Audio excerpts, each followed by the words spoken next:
오늘 하나님께서 주시는 말씀 읽어드리겠습니다.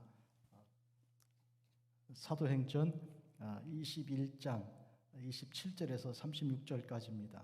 그 이래가 거의 참에 아시아로부터 온 유대인들이 성전에서 바울을 보고 모든 무리를 충동하여 그를 붙들고 외치되 이스라엘 사람들아 도우라. 이 사람은 각처에서 우리 백성과 율법과 이곳을 비방하여 모든 사람을 가르치는 그 자인데 또 헬라인을 데리고 성전에 들어가서 이 거룩한 곳을 더럽혔다 하니 이는 그들이 전에 에베소 사람 드로비모가 바울과 함께 시내에 있음을 보고 바울이 그를 성전에 데리고 들어간 줄로 생각함이로라. 온 성이 소동하여 백성이 달려와 모여 바울을 잡아 성전 밖으로 끌고 나가니 문들이 곧 닫히더라. 그들이 그를 죽이려 할 때 온 예루살렘이 요란하다는 소문이 군대의 천부장에게 들리매 그가 급히 군인들과 백부장들을 거느리고 달려 내려가니 그들이 천부장과 군인들을 보고 바울 치기를 그치는지라. 이에 천부장이 가까이 가서 바울을 잡아 두 쇠사슬로 결박하라 명하고 그가 누구이며 그가 무슨 일을 하였는가 물으니 무리 가운데 어떤 이는 이런 말로 어떤 이는 저런 말로 소리치거늘 천부장이 소동으로 말미암아 진상을 알 수 없어 그를 영내로 데려가라 명하니라.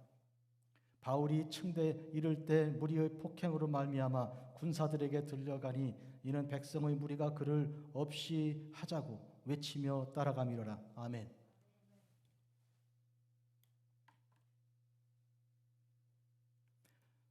저는 오늘 이 읽은 본문 말씀을 통해서 성전 밖으로 라는 제목으로 말씀 전합니다.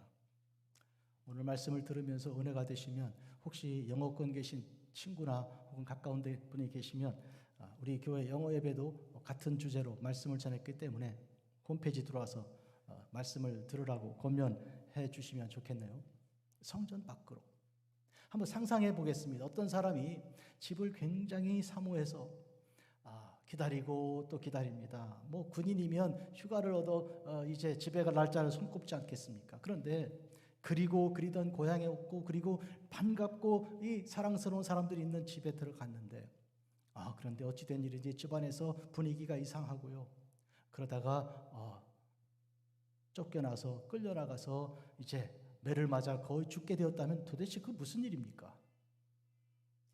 오늘 바울이 하나님의 성전에 들어가서 하나님의 예배드리고 하나님께 성도들과 함께 교제하는 그 아주 아름답고 귀한 그 기대를 가지고 성전을 향해 그 먼 길을 달려왔습니다. 하루바삐 시간을 단축하기 위해서 오순절에 이르도록 하기 위하여 이제 부지런히 일정을 소화하면서 달려간 그 길인데 그만 성전에서 그는 쫓겨나고 말았습니다. 그냥 쫓겨난 것이 아니고 그를 끌고 사람들이 성전 밖으로 나가서 그래서 거기서 그를 죽이려고 막 모든 이제 폭력을 다 가하였습니다. 오늘 바울이 성전 안에 들어왔다가 성전 밖으로 쫓겨나가서 당하는 이 수모에 대해서 오늘 말씀을 읽었습니다. 이것이 무슨 뜻입니까? 이 일은 도대체 오늘 우리에게 어떤 교훈이 되고 있습니까? 하나님께서는 이 말씀을 통해 오늘 우리에게 어떤 말씀을 주고 계십니까? 사도 바울은 1차, 2차 선교 여행을 마칠 때도 모두 예루살렘으로 들어와서 예루살렘에서 하나님 말씀을 증거하고 또 그동안 하나님께서 주신 은혜를 나누는 그런 복 있는 것을 일정을 늘 잡고 있었습니다. 이번에도 3차 선교여행에 그는 예루살렘으로 향하여 가는 그 발걸음이었는데 그런데 이번에는 놀랍게도 많은 사람들이 아는 사람들이 바울을 아끼고 사랑하는 사람들이 가는 길을 말렸습니다. 우리가 생각하고 우리가 여러 가지 정황을 놓고 볼 때 이 길은 위험한 것 같습니다. 이러는 사람도 있었고 어떤 선지자들은 내가 하나님 말씀을 받으니 이 띠의 주인이 이와 같이 결박을 당하리라 하고 바울의 띠를 끌어다가 이렇게 몸을 묶으면서 이렇게 행위로 예언도 하였습니다. 분명히 묶임을 당하고 고난을 당할 것에 대해서 예고한 것이죠. 그러면서 울었습니다. 그때 바울이 그들을 향하여 말했습니다. 왜 울어서 내 마음을 상하게 하는가? 나도 안다. 나도 들었다. 나도 성령께서 내게 말씀하시기를 이번에는 예사롭지 않다. 가면 틀림없이 고난 당할 것이다. 그렇지만 나는 하나님 말씀을 증거하여 예루살렘을 향해 가는 내 길에 혹시라도 생명을 주님께서 요구하신다 해도 나는 목숨을 주님께 드릴 각오가 있다. 이렇게 말하면서 가는 길을 막는 사람들을 물리치고 그들의 만류를 그들의 만류하는 것을 거절하고 앞으로 나가 성전에 들어간 것이죠. 그런데 바울은 성전에서 끌려나가고요. 끌려나가자마자 성전 문이 곧 닫혔다 했습니다. 그 말은 덜커덩 하고 문을 닫았으니 바울 입장에서는 완전히 쫓겨난 것입니다. 유대인들은 바울을 죽이기 위해서 모든 방법을 다 동원하여서 그 자리에서 그는 거의 죽게 되었습니다. 한데 천부장이 나타나서 이 사건에 개입하였습니다. 천부장은 백부장을 10명을 거느릴 수 있는 밑에 부하가 한 1000명쯤 되는 그런 중책을 맡은 사람입니다. 오늘 말씀으로 들어가죠. 그 이래가 거의 참에 이래는 곧 바울이 결례를 행한 것입니다. 바울은 하나님 율법을 지키고 하나님 율법을 준수하는 사람이라는 것을 보여주기 위해서 유대인들 중에 예수 믿는 사람들의 오해를 풀어주기 위하여 야고보가 그렇게 제안한 바 있습니다.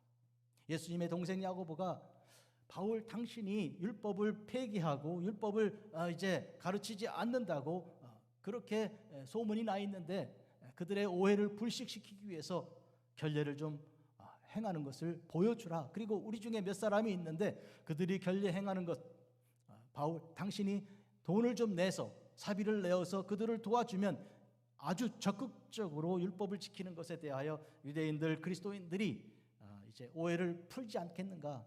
그 말을 듣고 일주일 동안 지금 결례를 행하고 있는 것이죠. 거의 다 찾는데요.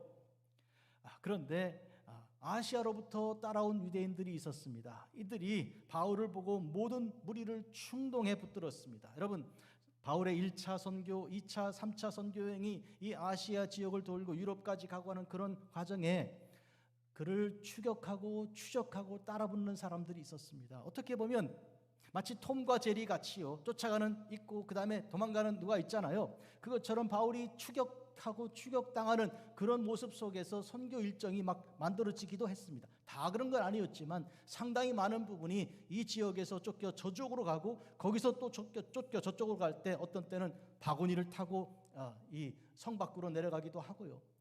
돌로 맞아 죽기도 하고요. 거의 죽게 되기도 하고요. 또 광야를 지나가기도 하고 또 배고파 굶주리기도 하고 이런저런 위협이 많이 있었습니다. 이들이 드디어 예루살렘까지 와서 바울을 발견하였습니다. 사람들은 외쳤습니다. 이스라엘 사람들아 도우라. 우리를 좀 도와주라.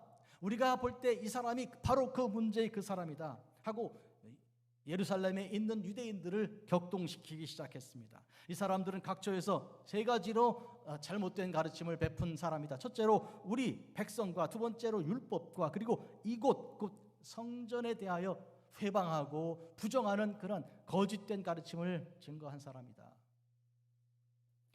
우리 백성이란 곧 이스라엘에 대하여, 유대인에 대하여 이제 비판을 쏟아부은 사람이요, 또 율법이란 하나님의 말씀, 그 말씀을 지키지 않고, 그리고 세 번째로 이곳 즉 성전을 회방하고 성전을 무시한 사람이다. 이렇게 주장한 것이죠. 이 세 가지는 다 맞는 얘기 아닙니다. 그런데 그들은 그와 같이 주장하면서 사람들을 선동했습니다. 그랬더니 사람들이 막 들고 일어나 큰 무리가 되었습니다. 어마어마한 무리가 되어서 바울을 이제 성전 밖으로 끌어내게 된 것입니다. 여러분, 이들이 거짓 증언을 이렇게 하는데, 그런데 그 중에 특별히 세 번째, 즉 이 성전을 비방하고 이 성전을 회방하고 또 더럽혔다는 것 중에 하나는, 성전에는 유대인들만 들어갈 수 있는 구역이 따로 있습니다. 안쪽이죠. 성전 안쪽에 뜰이 그렇고 그 안에 보면 남자만 들어갈 수 있고 여자는 못 들어가는 곳이 있습니다. 그리고 제사장만 갈 수 있는 곳이 있고 대제사장만 들어갈 수 있는 지역이, 이런 구분이 있는 것인데, 이방인을 데리고 유대인이 갈 수 있는, 유대인만 갈 수 있는 지역을 침범하였다, 이런 주장이죠. 어째서 그랬을까요?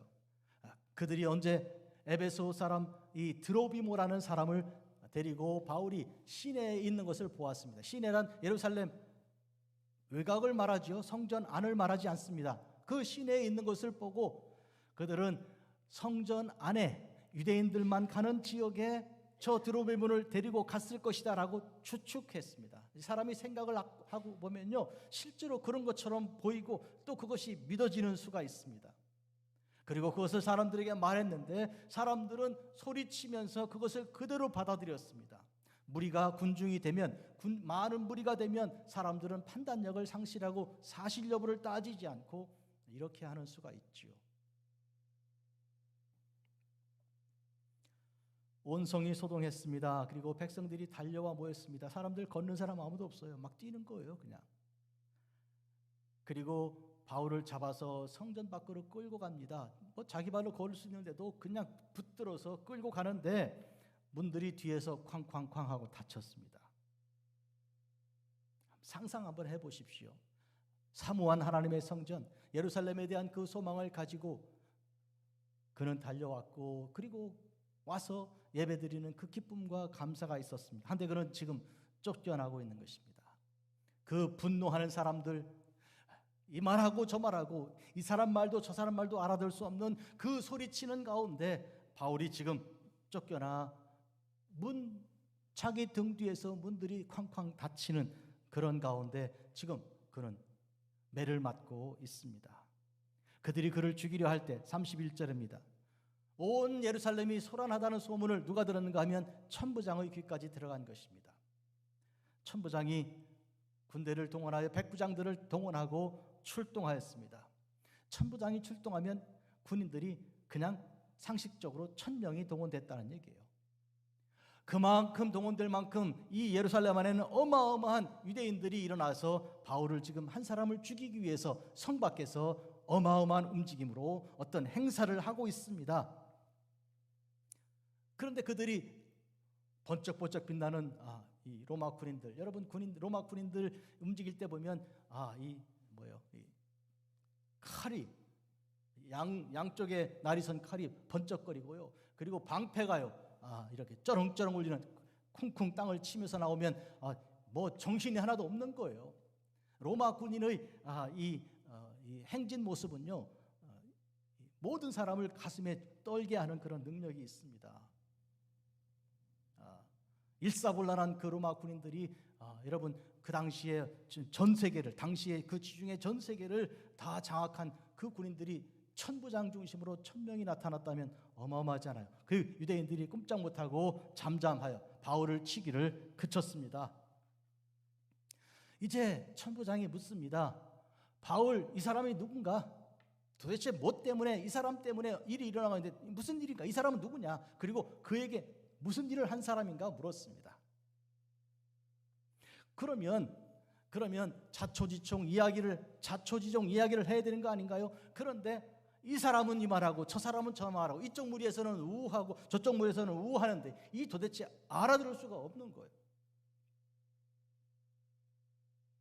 그래서 천부장은 바울을 영내로 데리고 들어가라. 여기서는 얘기가 안 된다. 저 무리들로부터 바울을 격리시켜야 되겠다. 저 무리들과 함께 있다가는 이 사람이 누군지도 왜 이런 일이 일어났는지도 알 수가 없으니 따로 떼라. 이런 지시를 하였습니다. 이쯤에서 우리는 한 가지 생각할 게 있어요. 뭔가요? 샬롬은 평화죠. 이 샬롬은 유대인들이, 이스라엘 사람들이 옛날부터 하나님께로부터 배운 거예요. 그런데 지금 이들에겐 샬롬이 없습니다. 그냥 들끓는, 마치 그냥 물이 끓듯이 혹은 기름이 끓듯이 그냥 들끓고 푹푹 터지는데 서로 무슨 말을 하는지 이성을 다 잃어버린 것이죠. 그런데 샬롬은 오히려 어디에 있습니까? 이방인들인 이 천부장과 백부장들, 이 군인들에게 샬롬이 있는 거예요. 뭐요? 다 사태를 진전하기 위해서 따지고 묻잖아요. 도대체 너는 누구냐? 그리고 무슨 일을 했느냐 묻고, 그리고 안 되겠다 하고 이 바울을 이들로부터 분리시켜내는 그 지혜를 발휘하잖아요. 이걸 통해서 우리가 알 수 있는 것은 지금 유대인들은 자기 정신이 아닙니다. 하나님께로부터 받은 그 율법이 있다 하나 그 율법의 그 말씀을 전혀 그들에게 적용하고 있지 않고요. 사실은 율법은 한 사람을 정죄하기 위해서는 증인 두 사람을 세워 그들의 말을 듣고 또 본인도 말할 수 있는 기회를 주라는 그런 하나님 말씀 전혀 무시하고요. 언제 드로비모를 데리고 이제 성전에 어떻게 들어갔는지에 대해서 그냥 추측하는 말 한마디 했다. 그것이 확 퍼져서 사실로 되어버리는 이런 샬롬이 없는 무리들의 모습과 오히려 이방인들 중에 이런 천부장과 백부장들의 일사불란한 질서 있는 모습을 우리가 비교하면서 무슨 생각하십니까? 바울은 예루살렘에서 불법의 그리고 상식도 안 되는 비상식적인 그런 대우를 지금 받고 있는 것입니다. 생각해 봅니다. 왜 바울이 이런 대접을 받아야 합니까? 그때 바울이 그런 대접을 받았다면 오늘 우리는 이것이 무슨 뜻입니까? 만약 바울이 그리스도인들을 대변한다면 오늘 그리스도인들은 도대체 이런 불법적인 일을 그런 대우를 받는 그 일에 대해서 오늘 우리가 어떻게 이 본 말씀을 통해 하나님의 뜻을 알아야 합니까? 이것은 예고되어 된 일이라면 실제로 이것은 그때만 아니고 지금도 이렇게 일어나고 있는 일이라는 것이죠. 지금도 이런 일이 일어나고 있는 일인데 이에 대해서 우리는 그러면 어떻게 해야 합니까? 어떤 마음의 태도를 가지고 이 일을 이해해야 하겠습니까? 오늘 이것이 이 말씀의 핵심입니다.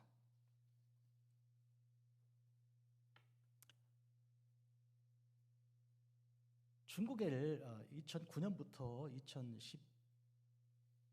2018년까지 우리가 해마다 가서 하나님 말씀을 전했는데요. 중국 사람들이 예수 믿는 사람들 말이죠. 얼마나 하나님의 교회를 사랑하는지 말로 할 수가 없습니다.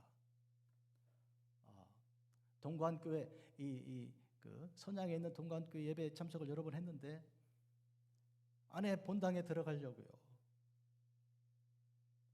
뜰에 5,000명이 서가지고 예배를 1시간 반 기다립니다.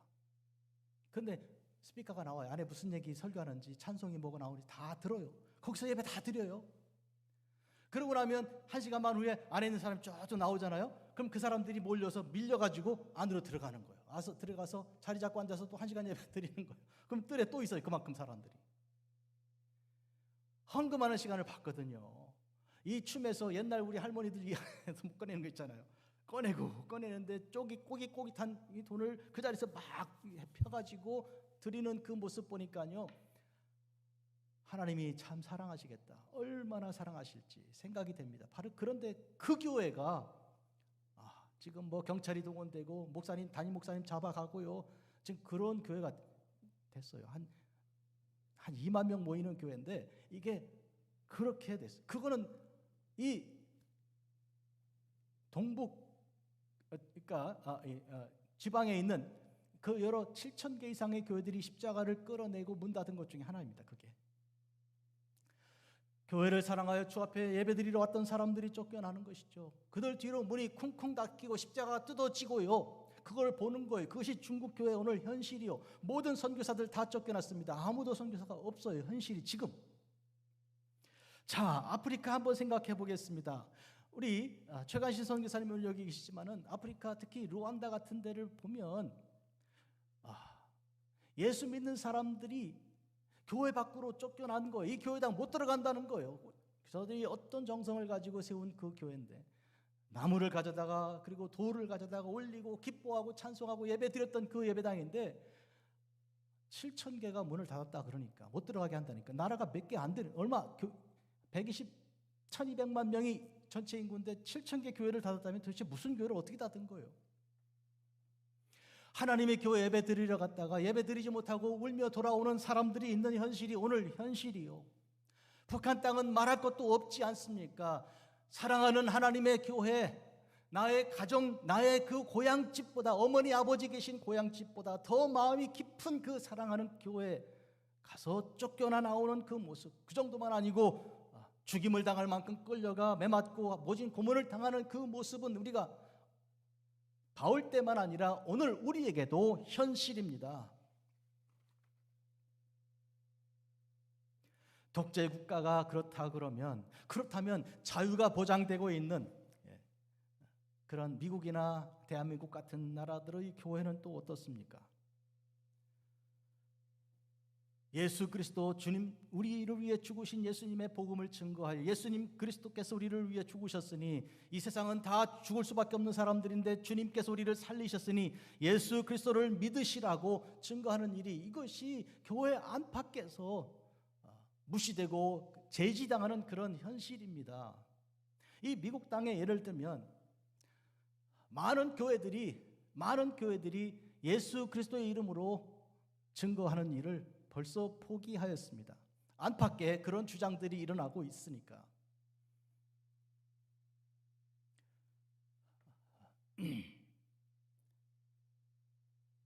그리고 병원이나 군대나 교도소나 양로병원이나 이런 곳에 교회들이 있지만 거기서 말씀을 증거하는데, 그리고 예배 인도하는데 예수 그리스도의 이름을 증거하지 말게 그렇게 지시하고 요청한 것입니다. 이런 모든 일들을 놓고 볼 때 우리는 교회 안에, 그 사랑하는 교회 안에서 쫓겨나는 그런 현실을 보게 되는 것입니다. 이것이 우리의 현실입니다. 저는 바울이 예루살렘에 들어갔다가 거기서 성전 밖으로 쫓겨나가 문들이 곧 닫힌 그 참 슬픈 장면을 생각하다가 문득 바울만큼 성전을 사랑한 사람, 어떤 사람이 떠올랐습니다. 성전을 사모하여 성전에 나아가는 노래를 부르고 찬송하면서 성전에 법궤가 들어가는 날 얼마나 춤을 추었던지 좋아서요. 옷이 훌러덩 벗겨지는 줄도 모르고 그냥 막 춤을 추던 그 사람이 생각난 거예요. 다윗입니다, 여러분. 그는 시편 제11편을 이렇게 기록하였습니다. 내가 여호와께 피하였거늘 너희가 내 영혼에게 새같이 내 산으로 도망하라 함은 어찌민가. 내가 여호와께 피하기 위하여 여호와의 성전에 들어간 거 아닙니까? 예? 거기가 내 피난처고 거기가 내 안식처고 거기가 내가 영원히 거할 곳 아닌가요? 그런데 사람들이 뭐라 그래요? 너 도망쳐라, 새처럼. 너의 자리로, 너의 산으로 가라. 이게 무슨 얘기입니까? 이게 무슨 얘기입니까? 악인이 활을 당기고 화살을 시위에 먹이고요, 마음이 바른 자를 어두운 데서 막 쏘려 하는 그런 현실이고 현장입니다. 터가 무너지면 의인이 무엇을 할까? 이 성전의 터가 이렇게 뒤흔들리고 무너지게 되었다는 것을 그는 말합니다. 여호와께서는 그럼에도 불구하고 그의 성전에 계시고 여호와의 보좌는 하늘에 있고 그의 눈이 인생을 통촉하시고 그의 안목이 그들을 다 감찰하시고 아시는 것이다. 내 마음도 아시고 악한 자들의 마음도 밝히 알고 드러내신다. 그런 얘기죠. 여호와는 의인을 감찰하시고 폭력을 좋아하는 자를 마음에 미워하시고 악인에게 그물을 던지시리니 불과 유황이 태우는 그런 바람이 그들의 잔에 소득이 될 것이다. 여호와는 의로우신 분, 의로운 일을 좋아하시는 분, 정직한 자는 결국 그의 얼굴을 배울 것이다. 이것이 시편 11편의 내용입니다. 다윗은 하나님께 피했는데 예루살렘으로 나아갔는데 그런데 사람들은 그를 비방하였습니다. 그의 아내 미갈은 뭔 그 왕이 그렇게 추하게 그렇게 하는 거 하고 비웃고 비난하지 않았습니까? 그런데 우리는 또 예수님 생각을 합니다. 예수님이 하나님의 성전을 얼마나 사랑하셨습니까? 12살 때 성전에서 제사장들과 이제 율법자들과 말씀을 나누고 있을 그때 어머니 아버지가 돌아와서 뭐라 그래요? 아이고 얘야 도대체 뭐 집에 안 가고 뭐 하는 거야 여기서. 같이 집에 가다가 너 없어서 이 엄마 아빠가 얼마나 놀라서 왔는데 가자 빨리 집에 가자 그랬거든요. 그때 예수님 뭐라고 대답하셨나요? 내가 내 아버지 집에 있는 것이 왜 이상합니까? 그의 마음속에, 예수님 마음속에 이 아버지 집, 이 성전은 고귀하고 사랑스럽고 귀한 곳이었습니다. 그런데 이 예수님께서 성전 밖으로 끌려나가 골고다에서 모진 고통 당하시고 십자가에 달려 죽으시지 않았습니까? 히브리서는 이렇게 기록합니다. 13장 12절. 그러므로 예수도 자기 피로써 백성을 거룩하게 하려고 성문 밖에서 고난을 받았느니라. 성문 밖에서. 오늘 사도 바울이 성전 밖으로 끌려나간 그 모습은 이미 예수님께서 끌려나가 골고다에서 죽임당하신 그 모습을 벌써 미리 보여주고 있는 것입니다. 바울은 그런 점에서 예수님을 사랑하고 예수님의 뒤를 따르고 예수님처럼 되기 위한 마음으로 예수님 만난 이후에 모든 것을 주님께 집중한 그 사람이 지금 주님과 마찬가지 고난을 지금 받고 있는 것입니다. 해서 히브리서 13장 13절은 이렇게 씁니다. 그런즉 우리도 그의 치욕을 짊어지고 영문 밖이란 성문 밖입니다. 그에게 나아가자. 가슴 치는 얘기.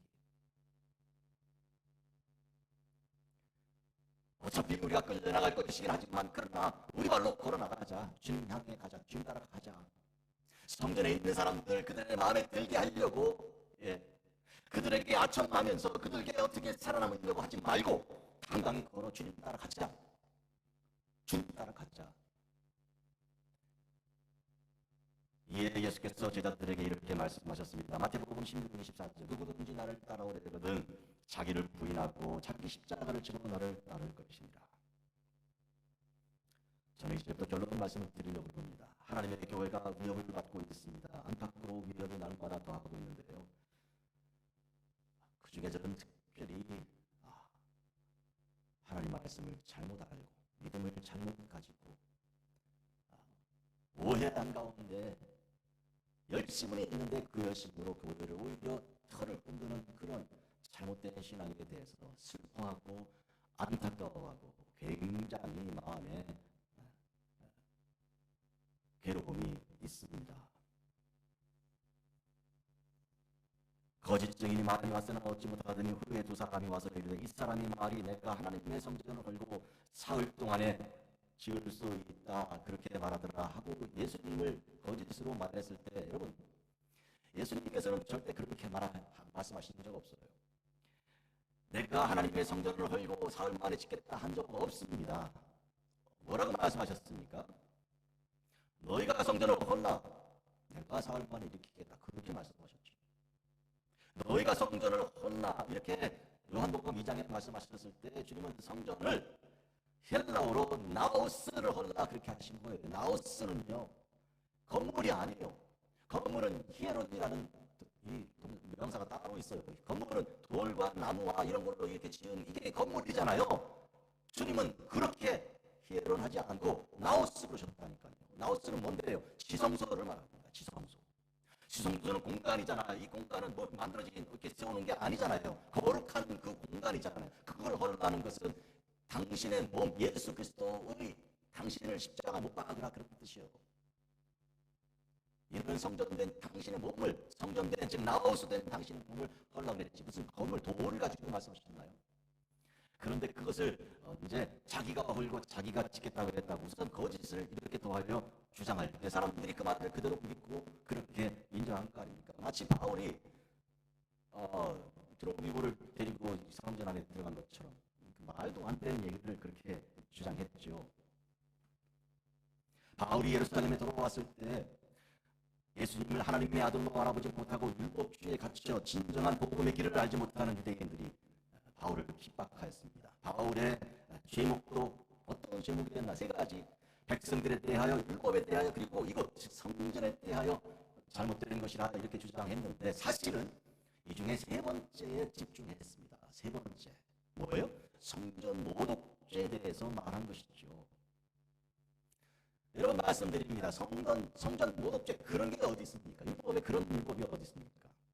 이 성전을 가지고 성전을 중심으로 자기들의 세력을 지키기 위하여 성전을 이용하여 자기들의 권력을 가지는 사두개인 같은 사람들 그리고 제사장들이 장사하는 사람과 결탁해서 성전을 장사꾼들의 자리로 시장거리로 만들어버린 그런 사람들이 세우는 거짓된 그런 규율이죠.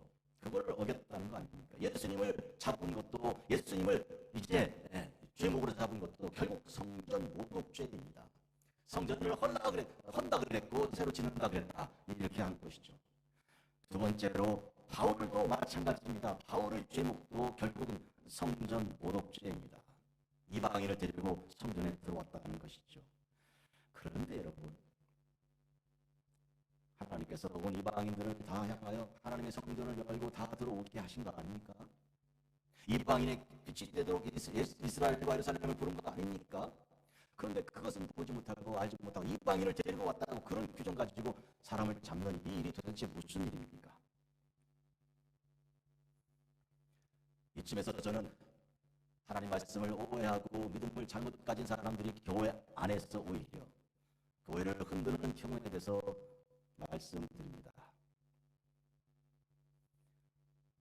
예루살렘 이스라엘에 있는데요. 지금 현재 그 성, 그 모습을 좋아하고 사랑하는 사람들만 저도 가서 너무 좋아했으니까요. 그런데 문제는 그걸 바탕으로 그걸 빌미로 예수 그리스도를 부인하고 예수 그리스도께서 하신 구속의 은혜, 모든 백성을 모든 사람을 다 사랑하신 주님의 은혜를 완전 거부하는 데 문제가 있는 거예요.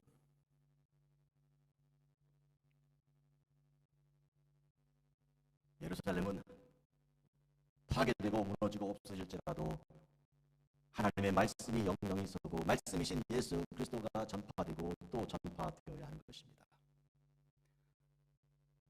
그런데 오늘날 그리스도인이라고 하면서 이 땅에 속한 이스라엘과 1948년에 세워진 저 이스라엘이라는 나라와 그리고 그들의 수도인 예루살렘에 대하여 집착하면서 저들이 그 이스라엘 사람들이 그 유대인들이 예수님을 십자가에 못 박은 자들이며 지난 2000년 동안 교회를 핍박한 자들인 줄 알면서도 이스라엘을 사랑하고 이스라엘을 아끼고 존경하고 존중한다고 하는 이런 어리석은 일들이 교회 안에 굉장히 많이 있습니다. 그래서 그들이 하는 일은 다 옳다는 거예요. 그들이 포탄을 그리고 이제 미사일을 날려서 남자도 여자도 어린아이도 병든 사람도 노인도 건물이 무너져 파괴된 그런 모습을 보면서 괜찮다는 거예요. 거룩한 백성이니까. 그게 도대체 무슨 얘기를 하는 겁니까?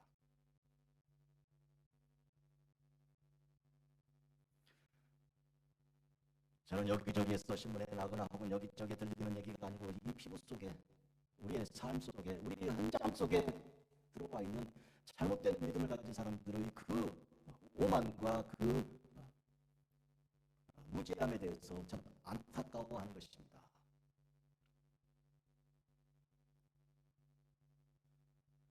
또 한 가지, 교회가 교회주의가 되고 사람들이 이 교회를 지키기 위해서 교회라는 이런 이 건물과 교회라는 이 모임을 지키기 위하여 말씀대로 진실로 정직하고 거룩하게 말씀을 증거하는 하나님의 종과 믿는 그 소수의 진실된 사람들에 대하여 배관시하고 하나님의 이 교회를 지키기 위해 바르지 않다고 판단하는 가운데 핍박을 가하는 사람들이 안팎으로 굉장히 많이 있습니다. 뭘 위해서, 뭘 지키기 위해서 무엇을 버리는지 생각해야 합니다. 여러분, 아이를 씻었으면 뭘 버려야 됩니까? 예? 물을 버려야지. 왜 아이를 버립니까? 그렇잖아요. 우리가 주 예수 안에서 믿음으로 하나님의 교회가 세워지고 하나님의 교회를 통해 선포되는 것은 주 예수 그리스도요. 그런데 예수 그리스도를 버리고 교회를 지켜요? 그 도대체 무슨 일입니까? 이걸 다른 나라로 얘기하면 말씀드린 것처럼 중동에 있는 그 이스라엘 1948년에 세워진 나라는 그게 어째서 성경에 나오는 거룩한 이스라엘입니까? 그들은 1948년에 시오니즘이라는 그런 정치적인 이데올로기를 가지고 성경을 이용한 그들의 그 책략을 가지고 나라를 세운 거예요. 그래서 2000년 동안 살고 있었던 팔레스타인 사람들을 내쫓아버리고요. 그들을 죽이고 그들을 파괴하는데 전혀 양심의 가책을 느끼지도 않고요. 어찌 사람이 사람을 죽이는데 마음의 부담, 눈에 눈동자의 변화나 그런 것이 왜 없습니까? 도대체 이게 어떤 마음의 각오를 가졌길래 그렇습니까? 그들이 그렇고 또 그들을 보는 기독교인들 중에 많은 사람들이 잘하고 있다는 거예요. 그리고 그들을 지원을 해야 된다는 거예요. 그들에 대해서 뭐라고 말하면 왜 그렇게 사람을 죽이는가 이렇게 말하면 이상하다는 거예요. 왜 거룩한 백성이 하는 일에 대해서 그렇게 반대하고 그러냐고. 도대체 이런 일들이 하나님의 교회를 사랑하는 사람들이 교회 안에 와서 쫓겨나는 그런 현상인 거예요. 예배드리는 공동체에서 배관시되고 물러나는 그런 경우가 되는 거예요. 여기 예루살렘은 저는 바울 때의 예루살렘을 말하기도 하지만 그러나 오랜 세월 동안 하나님의 교회를 말하기도 하고요. 진실로 믿음을 가지고 살아가는 그런 사람들이 독재 국가에서, 중국에서, 루안다에서, 북한에서, 교회에서 쫓겨나 지하로 숨어 들어가 눈물을 흘리며 하나님께 기도하는 그 모습을 저는 말하고 있기도 합니다.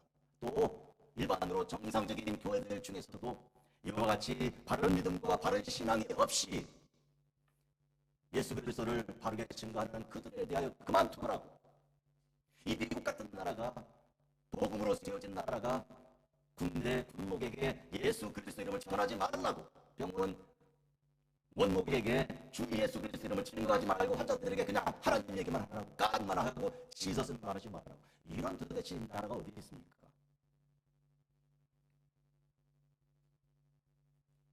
사도 바울은 이미 알고 있었습니다. 그가 돌아갔을 때 예루살렘에 어떤 일이 있을지. 그는 들어갔으나 쫓겨날 것을 알고 있습니다. 그러나 목숨을 내려놓아도 그가 선포할 일에 대해서 그는 하나님께로부터 받은 사명을 가지고 있었습니다. 다음 주부터 바울이 이스라엘 사람들에게 선포하는 내용을 우리가 듣습니다. 사도 바울은 이렇게 말합니다. 골로새서 1장 14절이죠. 이제 나는 너희를 위하여 받는 괴로움을 기뻐하고 그리스도의 남은 고난을 그의 몸된 교회를 위하여 내 육체에 채우노라. 예수 그리스도께서 허락하신 그 고난 중에 남은 것이 있다는 거예요. 주님께서 당하신 고난이 있지만 그러나 우리를 위하여 남겨두신 우리의 몫이 있다는 거예요. 그 남겨주신 그 몫을 내 육체에 채운다는 거예요. 뭘 위해서? 하나님의 교회를 위해서, 진실된 하나님의 교회를 위한 것이죠. 여기서 잘못된 교회의 모습이라면 개혁되어야 되고요, 바뀌어야 되고요, 하나님 말씀에 비추어서 이거는 이렇게 저렇게 이렇게 바꾸고 나가야 돼, 그래야 되는 것인데, 교회를 위해서 하나님 말씀이 선포되지 말고 입을 다물라고 한다는 것은 이게 도대체 무슨 얘기라는 겁니까? 종교개혁 이전에 가톨릭 교회를 말하자는 것입니까? 나로 말미암아 너희를 욕하고 박해하고 거짓으로 너희를 거슬러 모든 악한 말을 할 때는 너희에게 복이 있나니 기뻐하고 즐거워하라. 하늘에서 너희 상이 크니라. 너희 전에 있었던 선지자들도 이같이 박해하였느니라. 여기서 예수님께서는 우리 전에 있었던 선지자들과 오늘 우리를 같은 차원에서 말씀해 주고 계십니다. 그 선지자들은 다른 뜻의 말이 아니고 하나님 복음을 증거하다가 핍박받는 자들입니다. 예수 그리스도를 오실 것을 증거하다가 주님이 오신다고, 주님 오실 길을 준비하라고, 여러분 이러고 있다가 큰일 난다고, 주님 오시면 큰일 난다고, 심판 받을 거라고 말했던 예언자들이 필요 없다, 듣기 싫다, 귀를 막고 없애버린 거 아니에요. 아벨을 포함하여 하나님의 종들을 죽이고 없애면 그들의 심판이 없어집니까? 그런 점에서 오늘 우리가 주 예수 안에서 말씀을 들고 살다가 성전에서 쫓겨나고 교회에서 쫓겨나고 그리하여 죽음에 이르도록 고난당하는 그 가운데 우리가 해야 할 마땅한 그 사명은 무엇인가요? 예수 그리스도를 전하는 거예요. 그런데 많은 것이 예수님을 대신하고 있습니다. 단체가, 건물이, 사업이, 비즈니스가, 프로젝트가 예수님을 대신하고 있는 거예요. 예수님께서 하신 비슷한 일이라는 거예요. 이게 먹이는 거고 이게 살리는 거고 이게 입히는 일이라는 거예요. 근데 예수님께서는 그 영혼을 죽음에서 먼저 생명에 이르도록 하는, 그 천국에 이르도록 하는 그 일을 빼버리고 뭘 하자는 것입니까? 그런 점에서 오늘 우리는 이 말씀을 준엄하게 들어야 할 것입니다. 성전 안에 인하였으나 성전에서 쫓겨나는 이 일은 우리 믿는 모든 사람들이 현실로 당하는 일이요, 당하고 있는 일이요, 세계 곳곳에서 지금 일어나고 있는 일이요, 오늘 우리도 피할 수 없는 일입니다. 이 각오, 예수 그리스도를 따라 영문 밖으로, 성전 밖으로, 예루살렘 밖으로 나아가자, 이런 각오 아니면 이 현실에 안주하고 타협하여 제발 쫓아내지 마시라고, 나도 당신 편이라고 이렇게 말해야 되겠죠. 그럴 수는 없지 않습니까? 기도하겠습니다. 거룩하고 자비로우신 아버지 하나님, 우리를 사랑하사 복 주신 주를 찬양합니다. 우리 주님께서 우리와 함께하여 주사 주님을 찬양하는 복된 그 신앙을 가지고 예수님의 길을 가는 자들이 되게 하여 주시고 무엇에도 타협하지 말게 하시고 복음 증거 전파할 때 다 죽을 수밖에 없는 죄인들에게 생명을 주신 우리 주 예수님을 증거케 하여 주시기를 원합니다. 누구든지 나로 말미암아 걸려넘어지지 않는 자는 복이 있다 하신 주님 그 말씀대로 우리가 주님을 걸려넘어지지 않게 우리 주님을 통해 걸려넘어지는 대신 주님을 알아들이고 섬기고 믿고 따르는 주의 종들이 되게 하옵소서. 예수님의 이름으로 기도합니다. 아멘.